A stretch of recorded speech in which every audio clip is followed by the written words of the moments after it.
ವೇದಿಕೆ ಮೇಲೆ ಸುಮಾರು 10ರಿಂದ 12 ಸಂಘಟನೆಗಳ ಪ್ರಮುಖರಿದ್ದಾರೆ. ಎಲ್ಲರೂ ಒಂದೇ ವೇದಿಕೆಯಲ್ಲಿ ಬಂದು ಇವತ್ತ ನಮ್ಮ ಜಿಲ್ಲೆಯ ಒಂದು ಹೆಮ್ಮೆಯ ಪುತ್ರ ಅಂತ ಹೇಳ್ಬೋದು. ಇವತ್ತಂತ ದೊಡ್ಡ ಸ್ಥಾನದಲ್ಲಿ ಸ್ಥಾನ ಅಲಂಕಾರ ಮಾಡಿದ್ದಾರೆ. ಇದು ನಮ್ಮೆಲ್ಲರ ಆದ್ಯ ಕರ್ತವ್ಯವಾಗಿದೆ.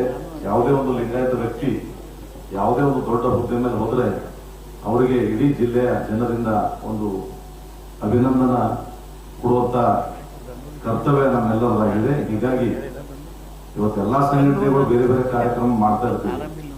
ಆದ್ರೆ ರಾಷ್ಟ್ರೀಯ ಅಧ್ಯಕ್ಷರಾಗಿ ನೇಮಕಗೊಂಡಂತ ಈಶ್ವರ್ ಖಂಡ್ ಅವರಿಗೆ ಎಲ್ಲಾ ಸಂಘಟನೆಗಳು ಸೇರಿ ಒಂದೇ ವೇದಿಕೆ ಮೇಲೆ ಬಂದು ಇವತ್ತ ನಾವು ಅವರಿಗೆ ಒಂದು ಅಭಿನಂದನೆ ಸೇರಿಸಿ ದೊಡ್ಡ ಈಗಾಗಲೇ ಸೋಮಶೇಖರ್ ಪಾಟೀಲ್ ಶಕ್ತಿ ಪ್ರದರ್ಶನ ಅಂತ ಹೇಳ್ತಾ ಇದ್ದರು.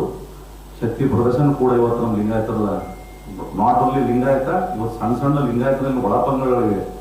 ಎಲ್ಲರಿಗೆ ಸೇರಿಸ್ಕೊಂಡು ಇವತ್ತೆಲ್ಲ ಒಂದು ದೊಡ್ಡ ಕಾರ್ಯಕ್ರಮ, ಒಂದು ಅರ್ಥಪೂರ್ಣವಾದ ದೊಡ್ಡ ಕಾರ್ಯಕ್ರಮ ಅನ್ನೋಕ್ಕಿಂತ ಅರ್ಥಪೂರ್ಣವಾದ ಕಾರ್ಯಕ್ರಮ, ಒಂದು ಲಿಂಗಾಯತ ಸಮಾಜದಲ್ಲಿರುವಂತ ಎಲ್ಲ ಜನರಿಗೆ ಒಂದು ಬಸವಣ್ಣರ ತತ್ವ ಆದರ್ಶಗಳನ್ನು ಕೊಡುವಂತ ಕಾರ್ಯಕ್ರಮ ಇದು ಆಗುತ್ತೆ ಅಂತ ಹೇಳಿ ಈ ಕಾರ್ಯಕ್ರಮಕ್ಕೆ ನಮ್ಮ ಸಂಘಟನೆ ವತಿಯಿಂದ ಮತ್ತೆ ಎಲ್ಲ ಜಿಲ್ಲೆಯವರೆಲ್ಲ ಈ ಕಾರ್ಯಕ್ರಮದಲ್ಲಿ ಹೆಚ್ಚಿನ ಸಂಖ್ಯೆಯಲ್ಲಿ ಭಾಗವಹಿಸಬೇಕಂತ ಕೇಳ್ಬೋದು. ಈ ಅಭಿನಂದನಾ ಸಮಾರಂಭ